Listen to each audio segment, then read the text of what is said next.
Biri garanti. Amerika Vahabi diyen mi? O Vahabi var Amerika'da. Ha. O neme talip dip çıkıyor o tayda onu Vahabi diyecek oluyor mu? O şu Vahabi de doğrudan da Vahabi.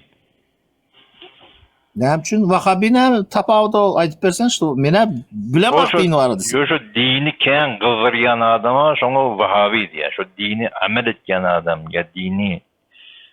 Neyme şu dini ise şunu boyun boruya şunu Vahabi diye. Kitabı şu Kur'an'ı nem yadan moda şunu doğru mu diye. Şunu Vahabi diye. Bu şu Ya, doğru. o aydı. Yani Nuri %100 Vahabi de yani Talip %100 Vahabi. Nuri Vahabi değil. Nuri %100 Yani- Vahabi de. O %100 talip %100 Vahabi ha? %100 Vahabi Talip. Onda sen talip Vahabi diyecek oluyor mu? Talip Vahabi o. Kellesi doğru.